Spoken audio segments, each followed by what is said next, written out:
মোমেন সাহেব অসুস্থ অবস্থায় বাসায় খাটের উপরে শুয়ে আছেন। মোমেন সাহেবের সুন্দর স্ত্রী জেসি তার পাশেই শুয়ে আছে। জেসি মোমেন সাহেবকে বলছে, তোমার সাথে বিয়ে হয়ে আমার সমস্ত জীবন শেষ হয়ে গেল। না পেলাম স্বামীর সুখ, না মেটাতে পারলাম মনের আবদার, এমন করে শুয়ে না থেকে মরতেও তো পারো। মোমেন সাহেব কথাগুলো শুনে যাচ্ছিল। মোমেন সাহেবের কিছু করার ছিল না। কি বা করার ছিল মোমেন সাহেবের? মোমেন সাহেবের বয়স আর জেসির বয়স ছিল 20 বছরের কম বেশি। জেসির বাবা মা জোর করে টাকার লোভে মোমেন সাহেবের সাথে বিয়ে দিয়েছে। জেসি বলল, আমি তোমার সাথে এমন কষ্ট করে বাকিটা জীবন কাটাতে চাই না। আমি তোমাকে ছেড়ে অন্য কারো হাত ধরে চলে যাব। মোমেন সাহেব বলল, আমাকে ছেড়ে তুমি যেও না। আমাকে দেখার মতো তো তুমি ছাড়া আর কেউ নেই। তুমি চলে গেলে আমাকে কে দেখবে?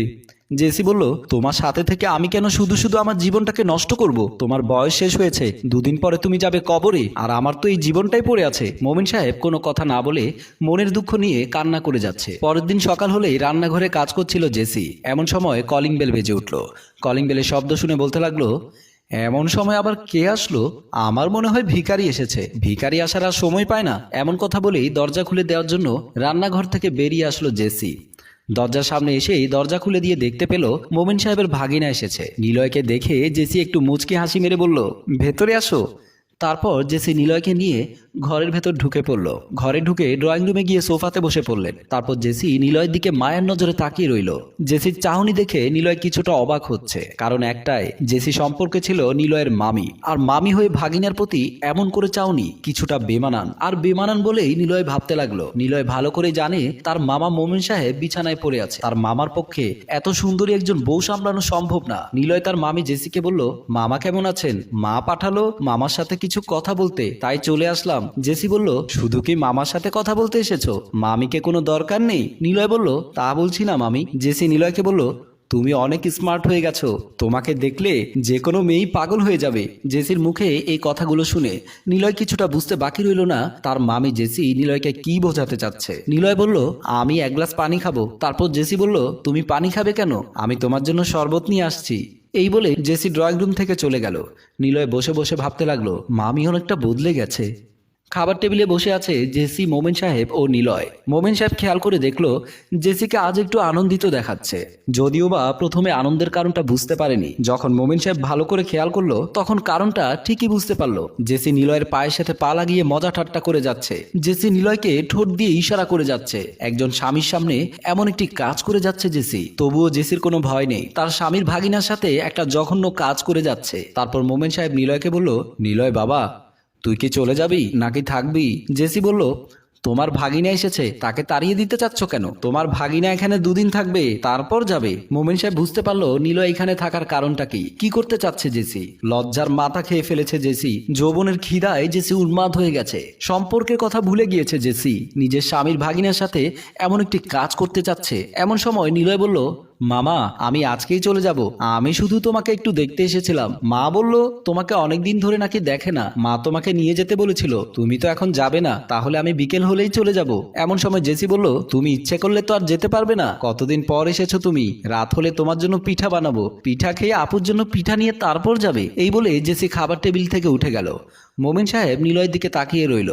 নিলয় বুঝতে পারলো তার মামি কেন তাকে বাড়িতে রাখতে চাচ্ছে। মোমেন সাহেব বলল, ঠিক আছে, তোর মামি যেহেতু থাকতে বলেছে তাহলে তুই থেকেই যা। অপরদিকে দেখা যাচ্ছে বাহার ও বাহারের বোন ইভা নিলয়ের বাড়িতে ড্রয়িং রুমে বসে আছে। নিলয়ের সাথে ইভার বিয়ের কথা পাকা হয়েছিল। ইভা নিলয়কে অনেক পছন্দ করত। নিলয়ও ইভাকে অনেক পছন্দ করত। ড্রয়িং রুমে আসলো নিলয়ের মা মরিয়ম আক্তার। মরিয়ম আক্তারকে দেখে বাহার মজুমদার সালাম দিলেন, আসসালামু আলাইকুম। মরিয়ম আক্তার সালামের জবাবে বলল, ওয়ালাইকুম আসসালাম। তারপর মরিয়ম আক্তার বলল, আমি তোমার বাবার সাথে কথা বলতে যেতাম। নিলয় আমার ভাইয়ের বাড়িতে বেড়াতে গিয়েছে। আমার ভাইয়ের বাড়ি থেকে চলে আসলে আমি নিলয়কে নিয়ে তোমার বাবার সাথে কথা বলতে যাব। এমন সময় ইভা বলল, আমি নিলয়কে আজ সকাল থেকে ফোন করে যাচ্ছি, কিন্তু নিলয় আমার ফোন রিসিভ করছিল না। নিলয় বিয়ের আগে অনেকটা বদলে গেছে। আমার মনে হচ্ছে নিলয় আমাকে খুশি মনে বিয়েটা করতে চাচ্ছে না। বাহার মজুমদার বলল, এমন কিছু না রে বোন, শুনলেই তো খালাম্মা বলল নিলয় তার মামার বাড়িতে গেছে। মামার বাড়ি থেকে আসলে নিলয়কে নিয়ে আমাদের বাড়িতে যাবে। মরিয়ম আক্তার মনে মনে ভাবছে, আমিও তো নিলয়কে অনেকবার ফোন করেছিলাম, কিন্তু নিলয় আমার ফোন রিসিভ করেনি। বাহার মজুমদার বলল, এখন আমরা আসি, নিলয় আসলে নিলয়কে নিয়ে আমাদের বাড়িতে যাবেন। এ কথা বলে বাহার আর ইভা রুম থেকে বেরিয়ে গেল। মরিয়ম আক্তার ভাবছে, কাল সকাল হলে আমি আমার ভাইয়ের বাড়িতে যাব। রাতের বেলা নিলয়ের রুমে বসে বসে মোবাইলের ভিডিও দেখছিল। এমন সময় রুমের ভেতর আসলো নিলয়ের মামি জেসি। জেসিকা দেখে নিলয় একটু মুচকি হাসি মেরে বলল, মামি তুমি কি কিছু বলতে চাও? এখন অনেক রাত হয়েছে, মামা তো ঘরে আছে, মামা দেখে ফেললে অনেক বড় সমস্যা হয়ে যাবে, তুমি এখন এই ঘর থেকে চলে যাও। জেসি বলল, তোমার মামা এখন ঘুমাচ্ছে, আমি এখন তোমার সাথে সময় কাটালে তোমার মামা কিছুই বুঝতে পারবে না, সকাল হওয়ার আগে আমি তোমার মামার কাছে চলে যাব। নিলয় বলল, আমার অনেক ভয় করছে, আমি মামার কাছে ছোট হতে চাই না, তুমি এখন এখান থেকে চলে যাও। জেসি বলল, মামার কাছে তুমি ছোট হবে কেন? তুমি শুধু আমাকে একটু আদর করে দাও, আমি চলে যাব। তারপর নিলয় বলল, আমি কিন্তু তোমাকে বেশি সময় দিতে পারবো না, তুমি কিন্তু তাড়াতাড়ি চলে যাবে। ঘরের ভেতর প্রবেশ করলো মোমিন সাহেব। মোমিন সাহেবকে দেখে নিলয় আর জেসি ভয় পেয়ে দাঁড়িয়ে গেল। মোমিন সাহেব কান্না কান্না স্বরে বলতে লাগলো, আজকের এই দিনটার জন্য আমি কেন বেঁচে রইলাম? আমি যদি মরে যেতাম তাহলে আমার জন্য ভালো হতো। জেসি বলল, আমাকে তুমি মাফ করে দাও, আমি আর কখনো এমন করব না, আমি অনেক বড় ভুল করে ফেলেছি। নিলয় মাথা নিচু করে দাঁড়িয়ে রইল। মোমিন সাহেব বলল, আমার সন্তানের মতো করে তোকে মানুষ করেছি, তোর বাবা মারা যাওয়ার পর তোর সমস্ত খরচ তোর যখন যা লেগেছে তাই দিয়েছি, ঢাকা শহরে রেখে তোকে লেখাপড়া করিয়েছি, তার প্রতিদান তুই আমাকে দিলি।